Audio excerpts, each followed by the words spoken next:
Labas rytas, kaip ir kiekvieną trečiadienį, 9 valandą. Sveikinuosi aš. Palauksiu, kol nors kažkas pasijungs. Šiandien kalbėsime ne apie finansus, kaip praeitose laivuose. Labas, Indrė. Indrė irgi yra instruktorė neurografikos, jeigu ką. Tai va, tai šiandien mūsų tema yra masažas smegenims arba masažuokime smegenis.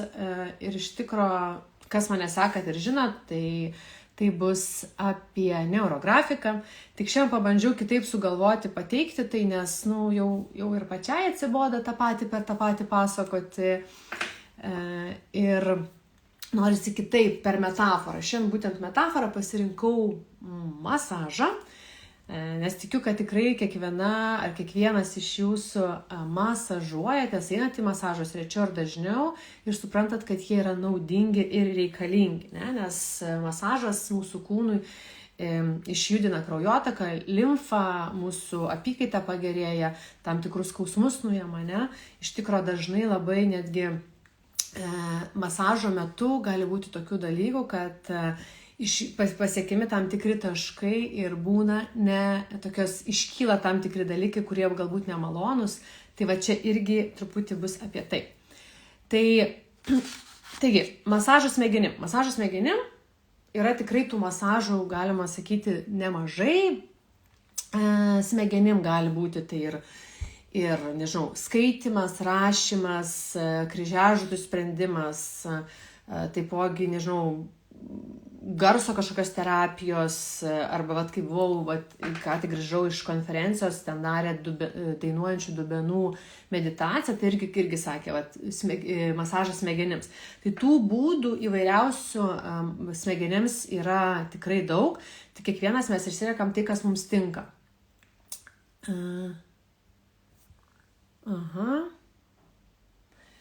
Kažkas rašo, nelabai suprantu. Ok, gerai. Tai šiandien mes pašnekėsim būtent apie masažą smegenims neurografiką. Irgi kviečiu jūs komentuoti, klausti, dėti širdutes. Va, matau širdučių skrendančių, labai gerai šitą matyti. Tai ir mes pakalbėsim.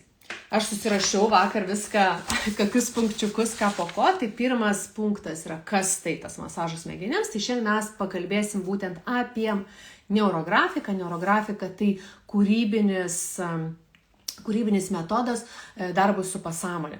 Mes tarsi lendame į pasąmonę, ištraukiame tai, kas ten slypi, nes mus valdo tai, ko mes nematome. Ir kuomet mes iš pasąmonės ištraukiame į sąmonę, pradedame suvokti tos programos, to įsitikinimo, to kažkokių tai, nežinau, vidinių trukdžių įtaka mūsų gyvenimų silpnėja. Todėl čia yra toks metodas, kurio pagalba mes galime lįsti į pasąmonę ir ištraukinėti, kas ten sėdi. Antras punktas tai yra, kas masažą atlieka. Masažą atlieka iš tikro pats žmogus.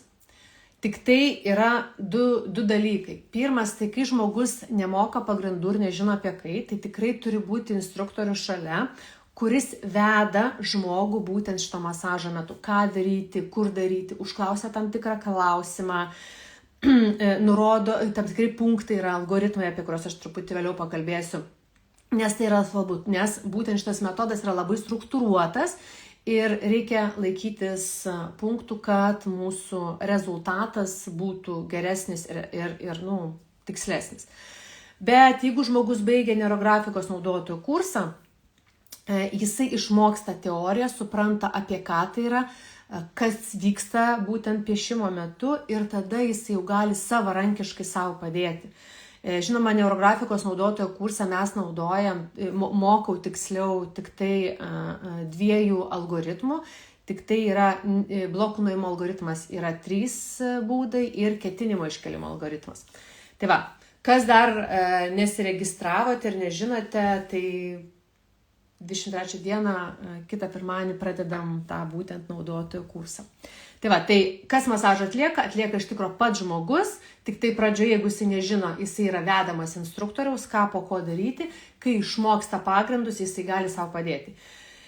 Trečias, su kuo atliekamas tas masažas smegenims, būtent neurografikų. Tai yra labai paprasti įrankiai, turėti reikia lapą kiekvienas turim namuose. Taip pat tada markeriai įvairiausi, storesni, plonesni. Ir neurografika yra vienas iš tokių terapinių metodų, kur būtent naudojama markeriai, nes labai nėra kitų piešimo metodų, kur naudojama markeriai. Kodėl markeriai? Dėl to, kad jie labai yra ryškus, efektingi ir tai padeda dar sustiprinti piešinio procesą patį. Tai va, be šitų markerių taip pat naudojami pieštukai spalvoti ir, aišku, būna kartais naudojama ir tekstiniai markeriai, tokie, kaip sakau, permatomi, netgi ryškių spalvų, dabar nerasiu ant stalo, ryškių spalvų, nes jie lengviau greičiau padengiamas plotas. Būna kartais ir kreideles naudoja, bet iš tikro tikslingiau yra naudoti būtent pieštukus ir markerius.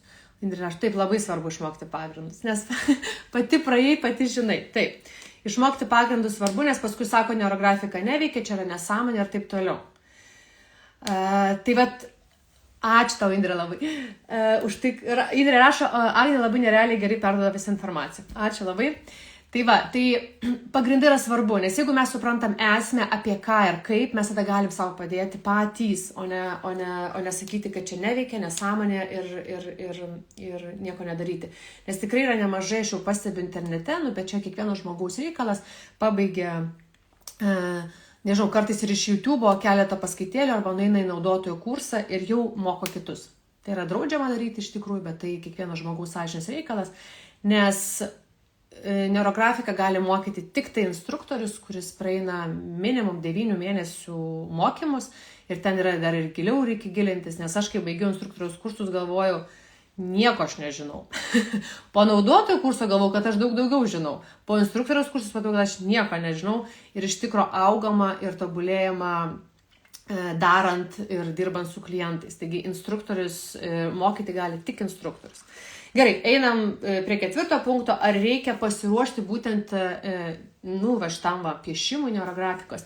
Iš tikrųjų nereikia pasiruošti, reikia turėti norą tik tai, ten pieštukus turėti ir taip toliau. Tai gal paminėsiu tokį dalyką, kad jeigu mes piešiame būtent blokų nuėjimo algoritmą, tai geriau rasti savo laiko, kad tai būtų minimum 40 minučių niekas netrukdytų. Nes ten mes dirbame su tokia emocija įtampa, kur yra išmetama, taip vadinama, ant popieriaus lapo ir dirbama su aštriais kampais, kas yra vienas iš principų neurografikoje, suapvalinti visus kampus. Tai yra nuimti įtampą, kad mūsų smegenyse ta įtampa ir aštrumas nusijimtų. Dėl to reikėtų skirti 40 minučių minimum, kad niekas netrukdytų. Nes tikrai dažnai pradedant piešti įvyksta tie vadinami pasipriešinimai. Jis vyksta pasipriešinimas ir vidinis, ir išorinis. Vidinis tai aišku piešiant prasideda mintis, ką aš čia darau, kokia čia nesąmonė, ką man to viso reikia, niekas čia nepadės ir taip toliau. Čia yra pasipriešinimas vidinis. Išorinis pasipriešinimas tai yra, kai pradeda trukdyti. Tai skambutis, tai vaikas ateina, tai dar kokia sriuba išbėgo, nes uždėjau ir pamiršau ir taip toliau. Tai išorinis pasipriešinimas irgi vyksta. Todėl reikia stengtis kuo daugiau eliminuoti tų priežasčių išorinių, kad niekas mums netrukdytų, jeigu aš noriu pasinerti į save.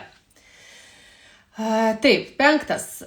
Principai, galima sakyti, tokio masažo. Tai yra žmogus ne tik tai piešia, bet ir refleksija čia labai yra svarbu. Piešdamas žmogus, kaip sakant, aktyvina savo neuronus, dirba su jais, bet dar yra svarbiau yra reflektuoti, kas vyksta su manim piešimo metu ir irgi kiekvieno algoritmo punkto metu, tai yra kokios emocijos, kokios mintis, kokie kūno pojūčiai. Ir būtent šitas dalykas neurografikoje iš tikro labai padeda mokėti išgirsti save, nes šito metodo pagalba aš pradėjau labiau girdėti savo emocijas, nes man emocijos būdavo peilis, aš esu toksai logikos žmogus, tiksliukė, matematikais lygių ir klasė ir mokykla baigta. Man duoti rasta buvo aišku, rašinėlių rašymas ir tie visi dalykai, analizės, tai man buvo peilis. Ir man įvardinti emociją buvo labai labai sunku ir taipogi man buvo labai sunku pajausti kūno pojūčius, kas su manim vyksta. Neurografikos pagalba, kai klausiau kiekvieną kartą savęs, kas su manim vyksta, kokios emocijos, kokie kūno pojūčiai, kokios mintis ateina, man buvo vis lengviau pažinti save. Taigi neurografika padeda ir susipažinti su save, suprasti, kas su mumis vyksta viduje. Toks dar vienas principas šio masažo smegenims tai yra, kad tai daroma ne padrikai, o naudojant tam tikrus algoritmus.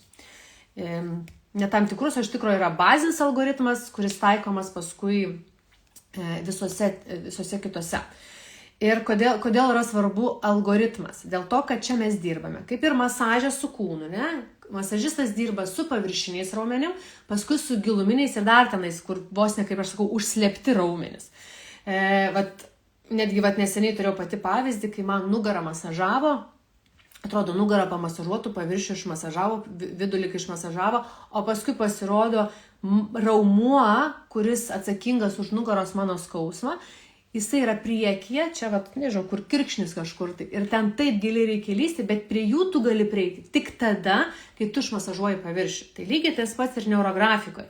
Mes čia dirbame su trijų lygių pasąmonė, nes mes, kaip sakiau, neurografika tai yra piešimas, darbas su pasąmonė. Mes lendame į pasąmonę ir mes dirbame su individualia pasąmonė, tai yra su mano įvairiausiais situacijom, traumom ir viskas, kas pas mane įvyko šiame gyvenime ir aišku, kas tikite, kas netikite praeitose gyvenimuose, mes tai visą atsinešame, tai yra mano sielos individualios patirtis.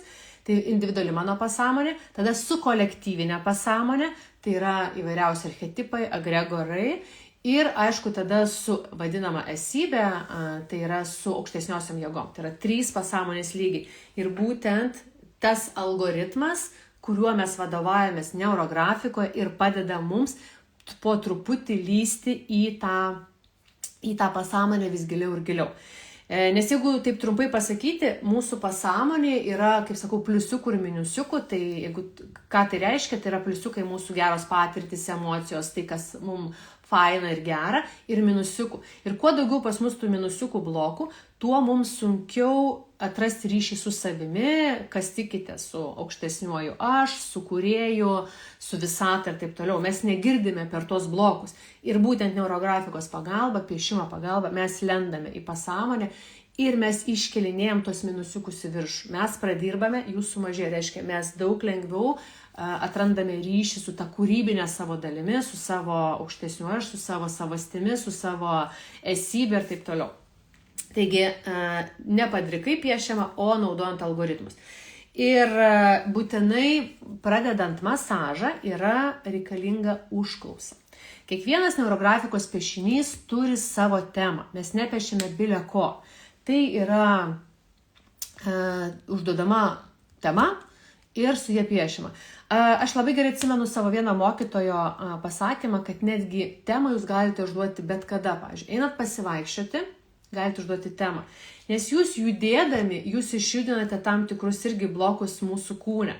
Masažas irgi, ne? Masažas tas paprastas, jeigu paspaudžia tam tikrus taškus, galima iškelti. Tai būtent einant, aš net kartais prieš masažą, kai kūno masažą man daro, aš užduodu klausimą savo, užklausą tarsi ir paleidžiu. Tai būtent neurografikų irgi yra labai svarbu, nes mes net nepradedam piešti be temos. Aišku, yra algoritmas, ketinimo iškelimo algoritmas, kur nebūtinai gali būti tema, nes taip, būtent tas algoritmas padeda mus išvesti iš tokios apatijos, nežinojimo, nenorėjimo, gal net ir depresijos. Nekalbu apie tą depresiją, kur yra giluminė, tikrai neurografika nėra medicininė priemonė, bet jinai gali padėti irgi išeiti iš to. Nes kodėl mes esame apatijoje, nusivylime, depresijoje ir taip toliau, mūsų pasąmonė nėra kažkokios tai figūros, link kurios mes norėtume eiti. Kažkokio tai to vidinio tikslo pas mus nėra, to įkvėpimo nėra.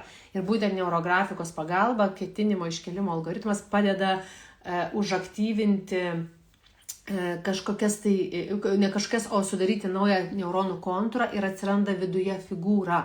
Mes galime nežinot, kas tai yra, bet tai jau yra mini stimulas pradėti judėti į priekį. Tai va, tai principas trečias yra pradedam šitą vadinamą smegenų masažą su užklausa. 6 punktas, kaip dažnai reikia šito masažo, tai yra kaip dažnai mes galime piešti neurografiką. Iš tikrųjų galite piešti kiek norite, tik yra viena sąlyga, kad vienas piešinys, viena diena, viena tema. Tai yra, jūs per dieną galite ir 10 piešinių nupiešti, bet piešiate tik tai viena tema. Jeigu aš pasirenku sveikatą arba ten, nežinau, kažkokį tai, nežinau, finansinį klausimą, aš tik tą temą ir piešiu tą dieną. Nes jeigu jūs per dieną pradėsite piešti sveikatą, nežinau, santykį su vyru, finansus, buto pardavimą ar dar kažką, jūsų psichika nesupras, kas čia vyksta ir bus truputėlį išneš jūs, kaip aš sakau, ir nesuprasit, kas vyksta ir bus tikrai nebus labai gerai. Dėl to labai atsakinga ir ekologiškai ir su meilė savo mes piešiame vieną temą, per vieną dieną viena tema, o piešinių gali būti bet kiek. 7. Kada jau ateis tas rezultatas? Tai labai priklauso nuo temos ir labai priklauso nuo tos temos problemos, problemos gylio. Nes jeigu mano, pavyzdžiui, tema vienam žmogui, nežinau, santykis su ta pačia mama arba su vyru, pavyzdžiui, santykis arba su žmona santykis yra labai aštru, o kitam yra, truputį, susipykau, reikėtų nuimti tą. Tai gali užtekti vieno piešinio, gali užtekti 3 piešinių, gali reikėti netgi viso keiso, gali būti 10 piešinių ir taip toliau. Tai labai priklauso nuo temos gylio ir nuo problemos gylio. Ir žinot, čia truputį toks galima paminėti, mes kai piešiame, vis tiek mūsų visi norai yra iš mūsų ego, tai ką aš noriu. Jeigu aš negirdžiu savęs, mano tas noras eina iš ego, ką aš noriu. Labai gerai atsimenu, kai mokiausi instruktoriaus kurse, viena moteris sakė, piešiau, kad būtų santykis su vyru geras, bet mes vis tiek išsiskyrėm, sako, kodėl. Tai va tada mokytojas pasakė, kad mes piešiame iš ego, aš noriu, kad mūsų santykis liktų, bet galbūt mums geriau yra išsiskirti su tuo vyru, negu būti. Todėl nenustebkite, kad kartais bepiešiant tam tikrą temą gali būti atvirkštinis dalykas. Arba gali būti taip, piešiu kažkokį tai norą, kažką, tai ir aš suprantu, viskas, aš nenoriu jo, man tai ne problema, aš nenoriu šito dalyko spręsti visiškai.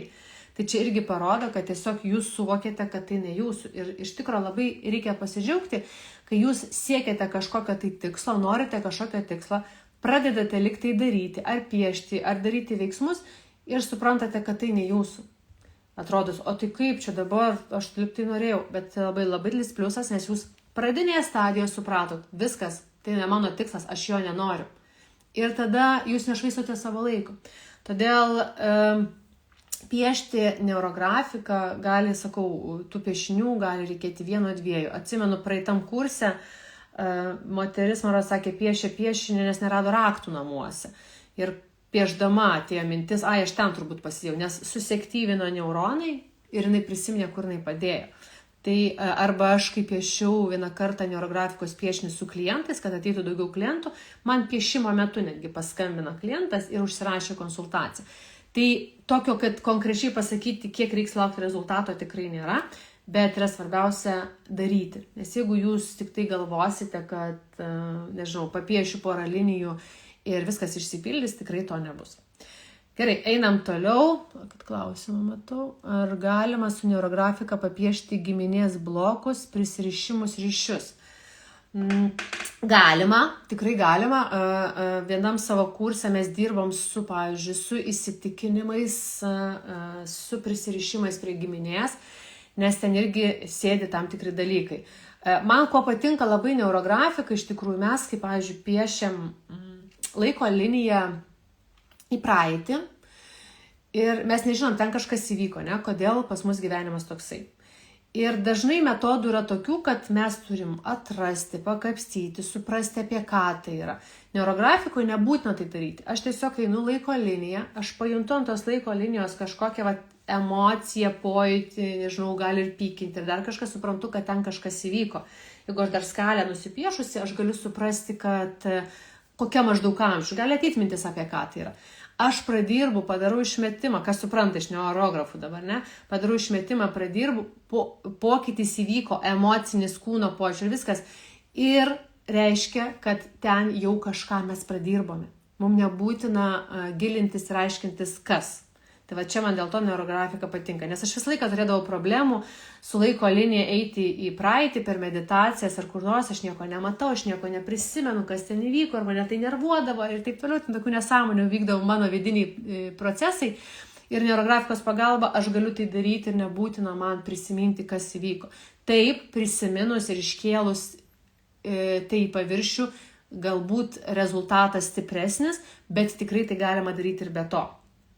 Ir giminės blokus, prisirišimus, ryšius tikrai galima nupiešti. Ta prasme, santykis su mama ar tėčiu, dabar kurioje vietoje čia buvo, nebeatsimenu, su mama.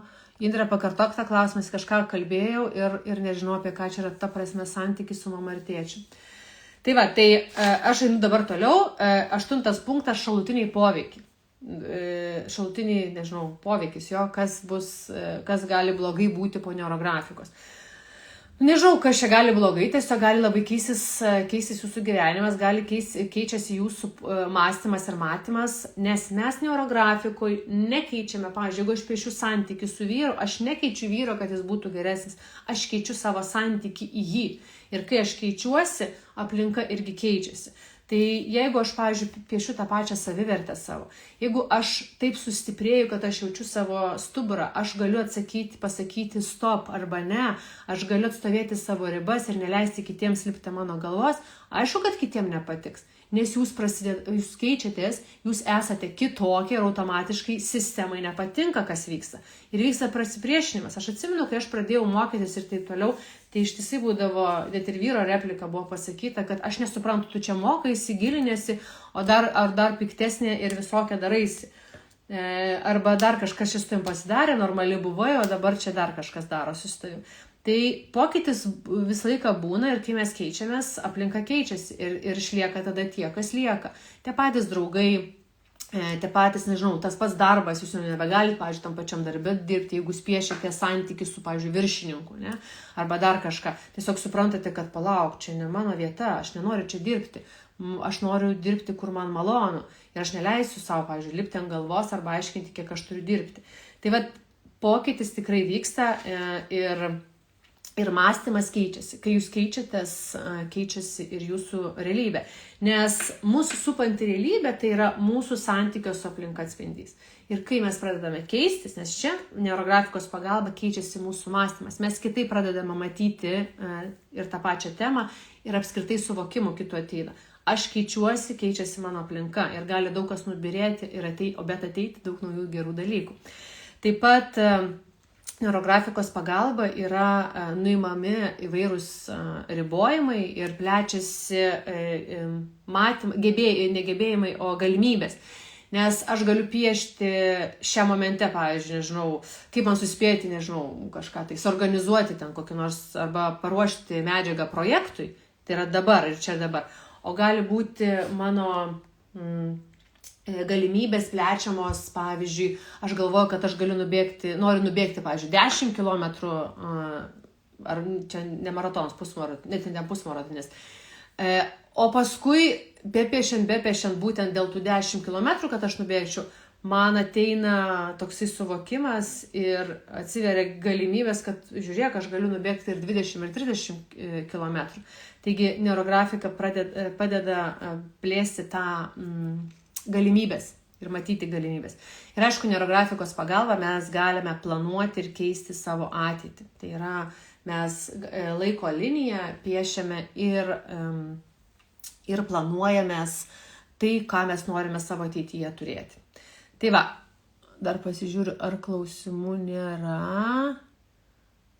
labukas, kas prisijungia vėliau. Tai va, su ta neurografika ir masažų smegenims, jinai tikrai reikalinga, tik atraskite savo būdą masažų. Jeigu norite išmokti, tai kviečiu registruotis, nes jau 23 dieną mes pradedam neurografikos būtent bazinį kursą. Jeigu yra tokios mintis, kad norėčiau, bet negaliu, nes negalėsiu tom dienom ar dar kažkas, tai būtent šitas kursas yra daromas online, visi įrašai lieka iki gyvenimo galo. Ir kitas dalykas, kad jeigu jūs jau vieną kartą praeinat kursą, jūs galite paskui kartoti 10, 20 ir 30 kartų. Nes atėjus pakartotinai jūs galite išgirsti vėl kažką tai kitaip, o galite ir fainiau grupėje papiešti negu vienam. Tai vat, jeigu norėsit ir jūsų domino, kad norite į kursą, tai parašykit man, atsiųsiu nuorodą ir pradėsim. Tai va, ačiū Jums labai. Ar yra kokių klausimų galbūt? Ir tada, jeigu nėra, tai tada aš atsisveikinsiu ir jau susimatysim kitą trečiadienį. Pagal grafiką turėčiau bandyti papiešti Instagrame, nežinau dar kaip padarysiu, bet kažkaip sugalvosiu, nes iš tikro, kada kavos, su tavim susirašysim, kada kavos. Visos kavos norit, gerai. Tai va, kitą savaitę piešim, čia online, nes dažniausiai aš piešiu, kai vedu mokymus, truputį su kita kamera, bandysiu čia per Instagramą, tikiuosi išeis. Tai bus tikrai trumpas piešimas, iki pusvalandžio, mes turbūt greičiausia bus toksai kaip ir gal pasikrovimas emocijų, būsenos pakelimas būtent ryte, kad visa diena būtų pozityvi. Žiūrėsiu, o gal ir kažką dar pakeisiu. Tai va, tai ačiū Jums už širdutės, ačiū už prisijungimą, ačiū už klausimus, nes labai faina, kai klausėt, nes tada gali dalintis. Pieš patogiu laiku, metu. O kokiu patogiu metu piešti tada man? Tai va, kaip sakant, visiems neįtiksiu su laiku, vis tiek visi šitie laivai lieka online, tai bet kada galėsit paskui įsijungti ir pasižiūrėti. O su Jumis atsisveikinu ir tada gražios dienos, nors ir labai lietinga šiandien, bet tikiuosi nuotaika tai nesugadino. Ir susimatom kitą trečiadienį ir bandysim eksperimentuoti ir papiešti jau. Viskas gerai, gražios dienos ir iki.